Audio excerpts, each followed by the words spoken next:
I don't know about anybody else, but the excitement and anticipation is building just a little bit. We're less than 2 weeks away from the official start of the 2021 NFL season. Yeah! Which, as you know, if you've watched my videos over the years, subscribe to this channel, which all of you should do. If you follow me on Twitter, which you should also do, you know that each year around this time, I come through and I do a team-by-team preview, all 32 teams, and try to rush to get them all done. It's kind of like a yearly tradition. And here we are, starting it off. How exciting. And as per the usual tradition, I start off with the NFC North every year. I will be posting the video schedule and upload times, etc. over the next week plus via Twitter. So if you want to know what times and what videos will be uploaded and when, go follow me on there and you can find out. What I can say, though, is starting off with the NFC North, and of course, I start where my heart lies, because I'm an idiot, because I'm a moron. The Bears. The Bears. And I look ahead to this 2021 season. And it's this bag of like mixed emotions, and it's almost like a perfect microcosm of being a Bears fan for most of the past 3+ decades. There are things that could excite you. There are things that annoy you. There are things that irritate or anger you. There are things that you just feel meh about. And you got all of that with this team. That feels like almost an annual tradition. But this team certainly has a different feel this year compared to the past few years. The big, most notable news, obviously, is that Mitchell Trubisky, the number 2 pick overall in 2017 NFL Draft, was a bust, and he's now gone, and he's backing up Josh Allen in Buffalo. Best of luck to him, Bears fans, once and for all. Admit he sucks, and most importantly of all, move the hell on! That's done. In the rearview mirror. Thankfully never to happen again. Let's move on to something else. Also gone are guys like Charles Leno and Bobby Massey. So a team that already had some questions on the offensive line, you could argue, has even larger questions with your bookend tackles being gone. Then you had the debacle to me, which was the Kyle Fuller situation where he ends up eventually getting released and going to the Denver Broncos. And I always equate it to this. They basically traded Kyle Fuller for Andy Dalton. What type of dumb dick does that? Plain and simple. That's the way I look at it. I know it's not that easy. There's more complexity there, and that's usually the way it is. But, yeah. That was arguably the biggest Bears move of the offseason, was Trubisky going, was signing Andy Dalton, and releasing Kyle Fuller. Other than that, you had Chuck Pagano retiring and being replaced by safeties coach Sean Desai. Not secondary coach Sean Desai. He basically skipped a level because nobody else wanted the damn job. A lot of people were assuming it was going to be somebody like a Jay Rodgers. No, he went to the Rams. He said, I want no part of this lame dumpster fire. And I can't blame him. So Sean Desai takes advantage of the opportunity, gets the defensive coordinator spot, and we will see what he does with it. Now, another big part of the Bears, obviously, in this offseason was the NFL draft. And I've certainly done plenty of videos talking about Justin Fields, talking about how he should be the Week 1 starter, how noontime Nagy is a numbskull Nagy for his stubborn insistence on starting Andy Dalton. But the reality is the Bears, either way, paid a big price, relatively speaking, to move up from 20 to 11 in this year's draft to go get Justin Fields, surrendering a 1st and 4th round pick to the Giants in the 2022 draft in order to do that. But in 3 or 4 years, we're going to get a pretty good idea of whether that was a genius move, whether other teams drafting in front of the Bears made a big boo-boo, or if the Bears reached for somebody just because he happened to play quarterback, got it wrong, and in 3 or 4 years, we're talking about needing another quarterback again. A lot of us can think and feel what we want right now, but the reality is we do not know. We do not know. What we do know is Tevin Jenkins, who was drafted in the second round, who was projected to be the left tackle of the future that's going to protect Justin Fields' blind side, has a back injury. He had some back problems at Oklahoma State. He's got a back injury now. He's sidelined for who knows how long. In terms of some of the other picks in the draft, Larry Borum, will he get an opportunity to start at either tackle position sometime this year? I certainly don't see the harm in trying at this point. Khalil Herbert, the sixth-round running back from Virginia Tech, might potentially see some action, especially with the questionable recovery for Tariq Cohen from the ACL injury. We'll see if Daz Newsome gets any tick or not. Guys like Thomas Graham Jr., Tonga, will they make the 53-man roster? I would envision they might. And if so, how much of an opportunity will they get to contribute? I'll say this about Ryan Pace's drafting. Some of the guys he takes in the mid to late rounds pan out pretty well. They do. I wish he would be more patient in the way he plays the draft game, not always be burning through picks so desperately, always having to move up, but it's the nature of the beast at this point. When I look at this roster, here's what kind of stands out to me. In terms of biggest strengths, I look at the skill talent on offense, and they're not a truly elite unit, but they're really not bad. Allen Robinson is a quality number one. He's not an elite number one, but he's a quality dude. Darnell Mooney certainly showed flashes last year of imagine what he could be with a real quarterback. Imagine what he could be in a real offense. So you look at those two guys and you say, okay, for Justin Fields, and you notice I'm even disrespecting the Red Rocket. I don't even want to talk about him. When you put Fields in there, he's going to have some credible weapons on the outside. Kmet and Graham is a pretty functional 1-2 combination at tight end. Not the most explosive, but solid. And I like this tandem. And then I look at David Montgomery leading the way out of the backfield. Damian Williams, what's he going to bring? Khalil Herbert, I think, has shown some nice flashes in the preseason. And if you get Tariq Cohen back into the fold at all sometime this year, the Bears have some skill talent on offense. I like that unit. I'm not in love with it. They need more, but I like it. Their defensive line, you've got Eddie Goldman back after missing 2020 due to opting out for COVID-related reasons. Not saying he had COVID, just you get what I'm saying. Then Akeem Hicks, assuming he's going to be healthy. Bilal Nichols on the other side. When you look at that defensive line, that's a pretty solid, stout front, especially if all guys are healthy. Although you worry, like in the past, when Akeem Hicks goes down with the inevitable injury, how much does that unit take a step back? They're going to need that unit to be healthy and play at its absolute best for this team to have a chance this year. That's just the reality. You've also got a linebacking core that is led by Khalil Mack and Roquan Smith, two Pro Bowl level guys, two arguably all-pro level guys. So you look at that defensive front seven of the Bears, and while you can certainly point to some questions in terms of Trevathan and Robert Quinn on the opposite side of Khalil Mack, you can point to it and say, you've got a pretty good front seven. So defensively, some of the fundamentals are still there. Some of the talent is still there to think that they could have a good or very good defensive unit. Now that said, you've certainly got some question marks. Defensively, I look at the investment and expectations versus performance. And I talk about 7 of the top 11 cap hits this year on the defensive side of the ball. But yet they've released Kyle Fuller. And then you look at the secondary and you say, okay, Jalen Johnson's your CB1. Who's your CB2? Is it Kendall Vildor? Then what does your nickel dime situation look like? It's a little sketchy, shaky, and questionable to say the least. You've invested a lot of money in Robert Quinn. Are you going to get anything out of him at any point in time? And there are certainly some questions there on the defense. You have a lot of fans and some media still that think that this is an elite unit. Vic Fangio's not walking through that door anymore. Kyle Fuller's not walking through that door anymore. This is not the unit of 2018. We have to get that through our heads. This is not the same unit, not the same scheme, not the same level of talent. It just isn't.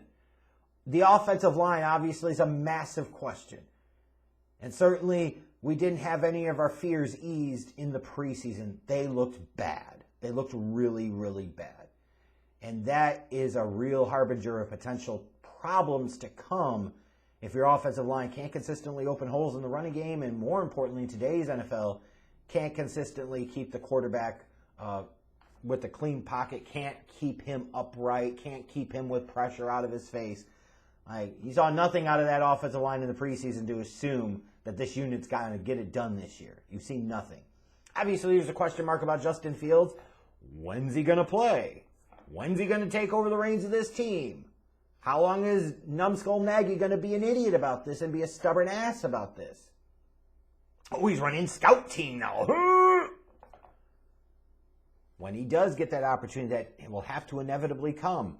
What's he going to do? How's he going to look against first unit NFL defenses? How's he going to look with this first unit NFL offense of the Bears that he didn't get to fucking play with during the preseason because Nagy's a damn numbskull?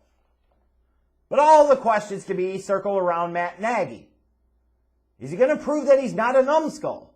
Everything you've seen in this offseason, training camp, preseason, indicates that he is. It's been a fascinating dynamic to me to watch how fans have started to turn and kind of join on my side of the fence of like, Nagy's kind of an idiot. He's really not good at his job. He doesn't know what he's doing. And it shows every year more and more. And yet magically those same people give general manager Ryan Pace a free pass or talk about the positives. When you look at some of the biggest decisions that Ryan Pace has had to make, he's effed up pretty much all of them. We'll see what happens with Justin Fields, obviously, in the long term, but if Nagy's a numbskull, what does that make the guy that hired him in Ryan Pace and kept him around after the 2020 season in Ryan Pace? So that seat's going to be warm. It's going to be hot. It's going to be real hot. And it absolutely should be. And it should be on nuclear temperatures after his decision, his stubborn insistence on following some dumbass dated plan to sit Justin Fields to start the Red Rocket week 1. What a knucklehead. As I look ahead to this schedule, the only thing we really should care about this year is when does Justin Fields take over? Like, that's all that matters. There's nothing else about this season that matters. They are not a championship contender. Do not pretend that they're going to be a championship contender.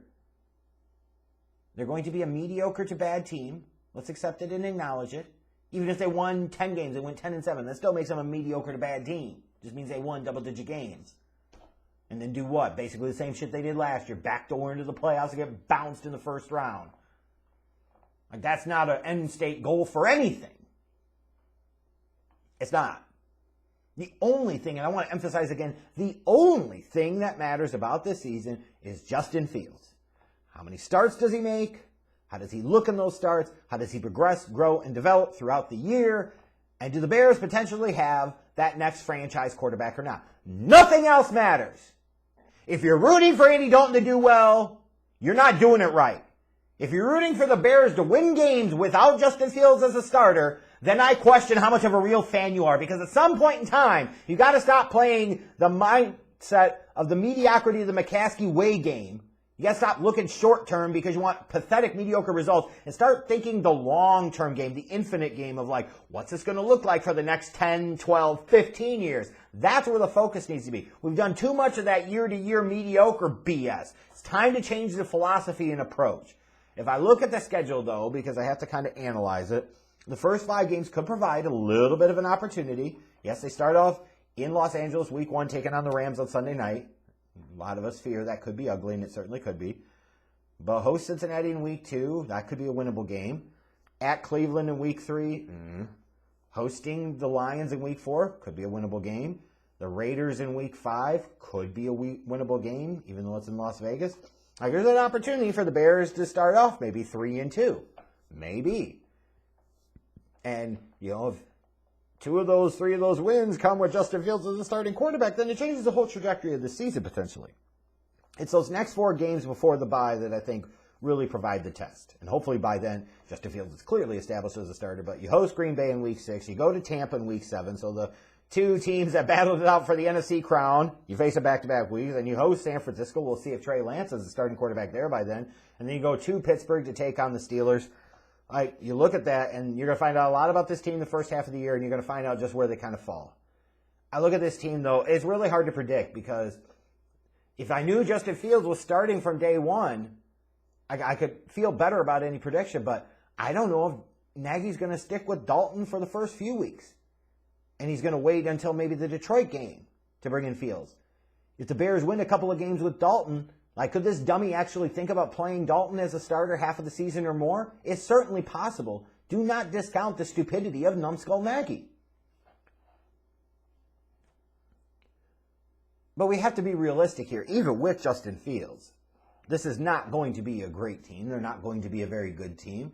It feels like a bit of a stretch to even say they're going to be a good team, because you have little to no confidence in the play calling and execution from the offensive guru, shot caller, and head coach in Matt Nagy. You have questions about the defense with an unproven defensive coordinator. You have nice skill talent on the offensive side, but if you get one or two injuries in that unit, all of a sudden it doesn't look all that appealing. Meanwhile, is that really going to matter with how shaky and questionable this offensive line looked and has looked? It might not. Defensively, this is a unit you've invested a lot in, but you've got some major questions in that secondary, got some major questions in Robert Quinn and what he's going to bring for all the money that you're paying him. Like, ugh. As a Bears fan, do you really want this to be a good season? As long as this is live in your fantasy world and say this team goes 11-6 or 12-5, that probably means that Matt Nagy gets a contract extension. Do you want that? Do you want to tie the future of Justin Fields and the fate of Justin Fields' career as a Chicago Bears starting quarterback to Matt Nagy? No. I think there are greater odds on Matt Nagy potentially being the first or second head coach fired this year as opposed to getting some type of contract extension, but could be wrong. I do not think this team is shit, nor do you necessarily want them to be shit this year because they don't have a first-round pick next year if they traded it for Justin Fields. There's another reason why they need to be playing Justin Fields from day one. But the only thing that matters, I could give two shits less about this record this year, and every other Bears fan should feel the same way. If this team goes 10-7 with Andy Dalton as a starting quarterback most of the year, which they won't do because they've got a tough schedule, you got to take on the AFC North and the NFC West. Good luck with that, facing a lot of top defensive units from last year.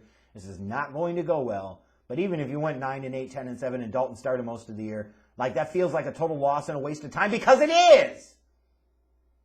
I think this is more of like a 6 or 7 win team, probably finishing third in the NFC North.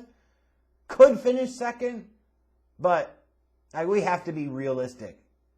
The difference between this team and the team at the top of the division is still pretty large, and we should be used to that feeling right now.